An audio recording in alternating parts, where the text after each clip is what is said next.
Xin chào tất cả các bạn, mình là Barista Đình Thắng đến từ trung tâm đào tạo pha chế Barista Skill. Trong buổi chia sẻ video lần này mình sẽ hướng dẫn các bạn làm một món đồ uống rất là thông dụng để cho các bạn có thể dễ dàng làm tại nhà. Ngoài ra thì món đồ uống mà mình giới thiệu ở đây nó sẽ rất là phù hợp cho mục đích kinh doanh cho những ai đang muốn đưa những món mới vào menu cho các bạn. Món hôm nay mình giới thiệu cho các bạn đấy là món cacao kem trứng nướng Bruley. Không phải để các bạn chờ lâu nữa thì bây giờ chúng ta sẽ cùng nhau đi vào từng bước một để thực hiện món này luôn nhé.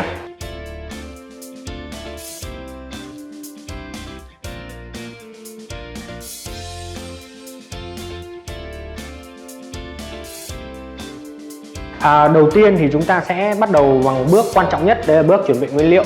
Thì chuẩn bị nguyên liệu ở đây các bạn cần phải chuẩn bị nguyên liệu cho hai phần chính. Phần đầu tiên là phần cacao. Đối với phần cacao thì mình sẽ dùng bột cacao nguyên chất của hãng Premier Wheat.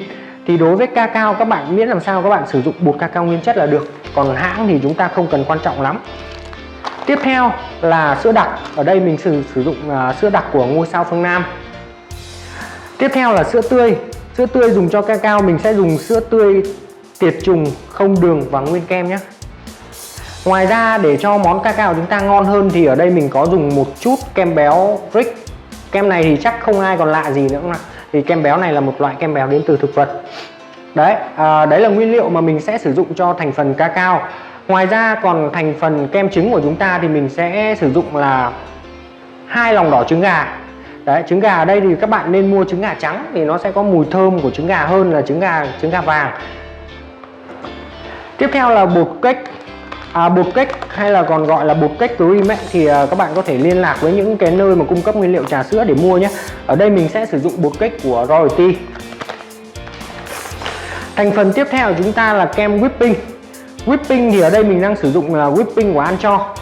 Nếu mà mọi người muốn mua kem này thì mọi người có thể ra bất kỳ cái tiệm làm bánh sinh nhật nào nó cũng đều có cả nhé. Đối với thành phần của kem mình vẫn sử dụng sữa tươi này. Ngoài ra ấy, thì kem này thì mình sẽ sử dụng thêm một chút đường cát để tạo nên cái phần khò bên trên, cái phần đen bên trên nhìn cho đẹp mắt hơn và tạo nên điểm nhấn cho kem nhé. Dụng cụ thì mình ở đây mình có sử dụng một chiếc máy đánh trứng này, một chiếc máy đánh trứng cầm tay mà gần như nhà nào cũng có nhé. Tiếp theo nữa là jig đong và ca đong. Cái này để cho mình làm chuẩn định lượng hơn trong các thao tác. Ca để mình thực hiện thao tác đánh trứng bên trong. Cốc để mình đựng đồ uống này. Thìa bar và dao là những dụng cụ không thể nào thiếu được trong quầy bar. Cân định lượng. Đấy, và một chiếc đèn khò. Chiếc đèn này thì rất là quan trọng. Và một cái nữa đấy là đèn này thì mọi người lại rất là dễ tìm kiếm ở những cửa hàng kim khí. Rồi, xong tất cả các nguyên liệu, bây giờ chúng ta sẽ đi vào từng bước một để thực hiện món cacao kem trứng Bruley này. Bước đầu tiên chúng ta sẽ lấy 2 lòng đỏ trứng gà. Thì ở đây mình sẽ lấy bằng chính những chiếc vỏ lòng đỏ này luôn. Còn nếu mà ở nhà ai mà có dụng cụ lọc lòng đỏ hoặc là như thế nào thì mọi người có thể sử dụng cho nó tiện hơn nhé.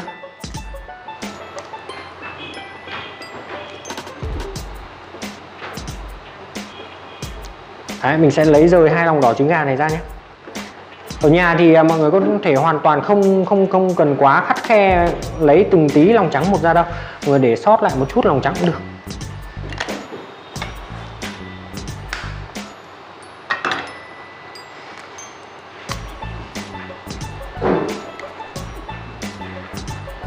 Đấy, mình cứ trao đi trao lại giữa hai cái vỏ trứng này là lòng đỏ nó sẽ được tách hoàn toàn khỏi lòng trắng nha.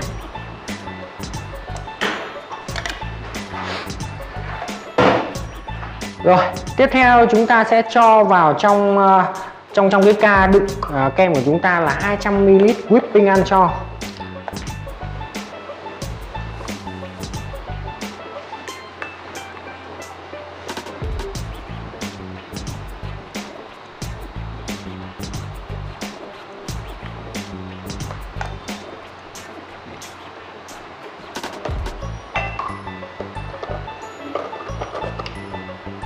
Nguyên liệu tiếp theo của chúng ta cần đến là bột cake cream. Và ở đây mình sẽ sử dụng với định lượng là 50g. Để cho chính xác nhất thì mình sẽ sử dụng cân định lượng. Ở nhà các bạn hoàn toàn có thể sử dụng những chiếc thìa định lượng như này.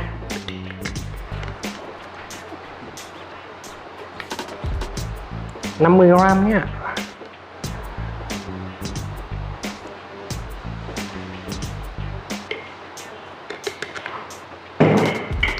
Sau đấy chúng ta thêm vào thành phần hỗn hợp kem của chúng ta là 100ml sữa tươi.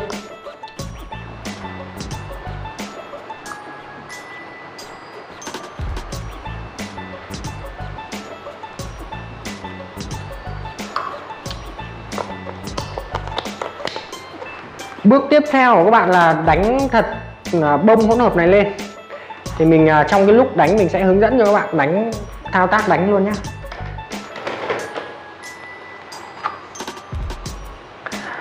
Để mà đánh được nhanh hơn thì mình nên để sát hai cái lưỡi đánh trứng này vào sát dưới đáy ca nhé. Sau đấy mình sẽ bật máy từ từ từng nấc một.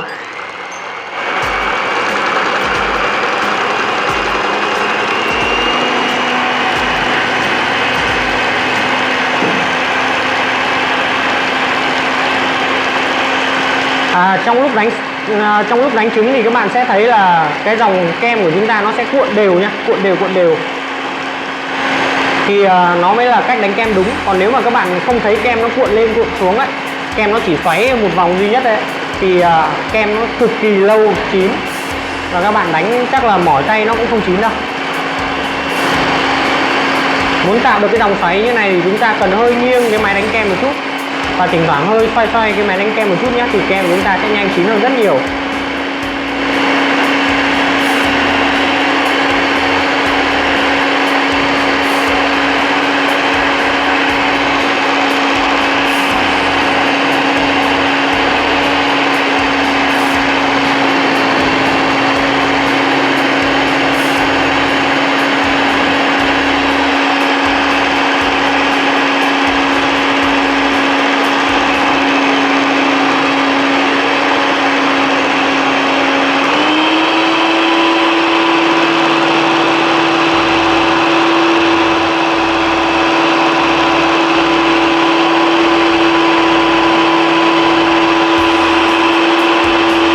Khoảng 3 cho đến 4 phút thì chúng ta sẽ hạ nhỏ nắp của máy đánh kem đi này và xem trên cái bề mặt của kem nó đã xuất hiện vân chưa.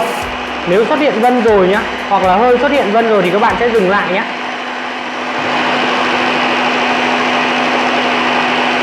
Ok, đánh thêm một chút nữa nhá.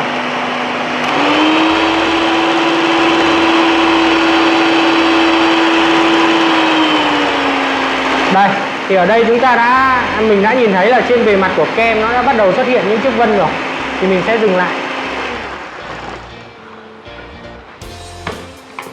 Đấy là thao tác đánh kem của chúng ta. Chúng ta đã có một bâu kem trứng rồi. Bây giờ chúng ta sẽ đi làm phần cacao. Đối với phần cacao thì ở đây mình sẽ sử dụng là 8 đến 10 gram bột cacao. Ở đây mình sẽ bóc luôn túi cacao này.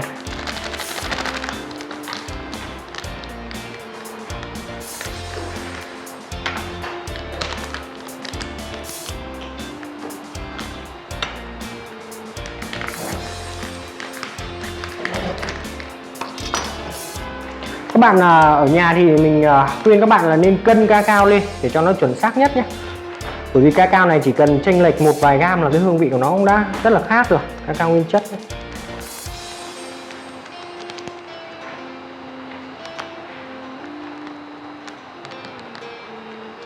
Ok, ở đây mình sẽ sử dụng là 10 gram.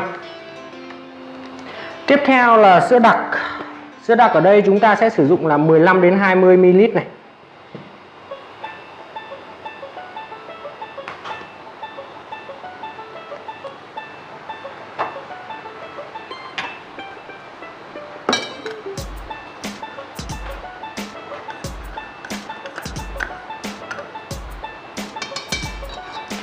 Nguyên liệu tiếp theo mà chúng ta cần đến đấy là nước sôi. Nước sôi ở đây thì mình sẽ sử dụng tầm 40 ml nhé.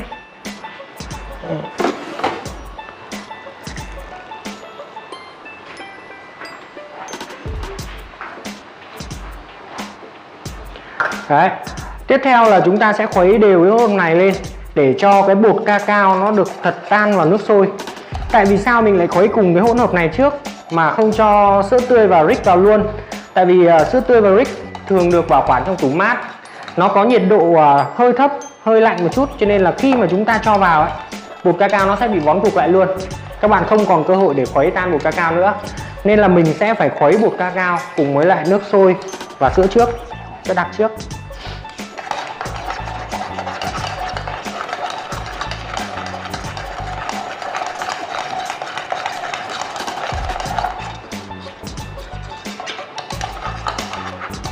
Đấy, sau khi bột cacao đã tan, chúng ta sẽ thêm vào là thành phần là Rick.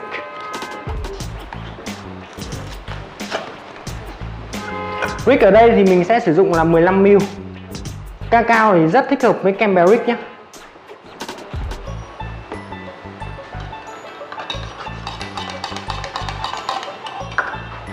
Sữa tươi ở đây mình sẽ sử dụng là tầm 60 đến 120 ml.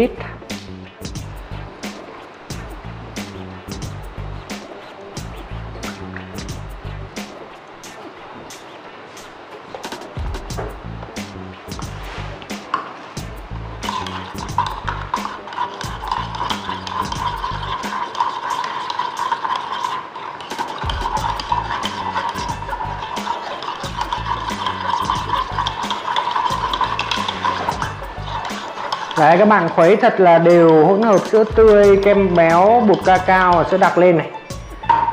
Sau đấy bước tiếp theo của chúng ta là cho đá vào đầy cốc mà các bạn định trang trí ra nhá.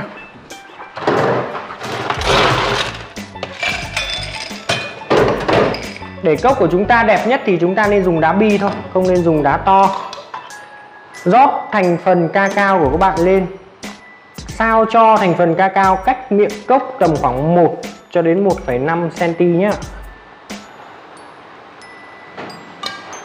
Chúng ta dừng lại này. Tiếp theo chúng ta sẽ rải phần kem trứng lên trên.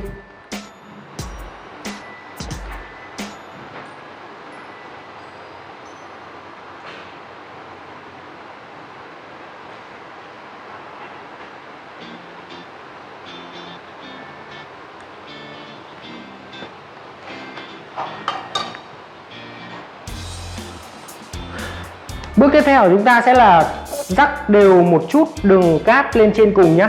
Cái thành phần đường này thì mình sẽ không cho các bạn một cái số lượng cụ thể nào, khối lượng cụ thể nào cả. Tại vì là tùy từng người thích cái lớp crema ở trên đấy, cái lớp caramel ở trên đấy nó dày hay nó mỏng mà mọi người sẽ cho vào thôi. Đây mình sẽ sử dụng một chút đường cát mà mình đã cho ra lọ.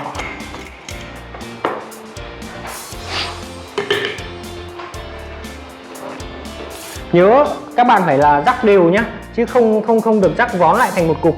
Rắc vón lại thành một cục thì tí chúng ta khò cái lớp đường này nó sẽ cháy, nhìn rất là xấu. Ở đây thì theo kinh nghiệm của mình thì mình sẽ rắc ở lớp ở giữa nó dày hơn một chút, để tí nữa cái lớp caramel của chúng ta sẽ đẹp nhất, nó đen ở giữa nhiều nhất.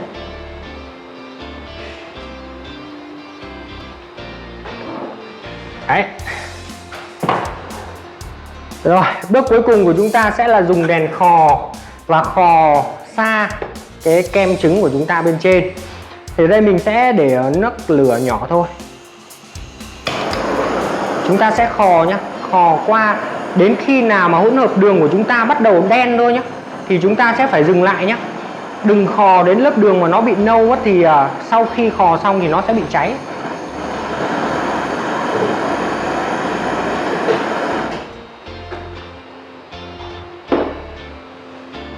Ở đây mình sẽ khò thêm một chút nữa.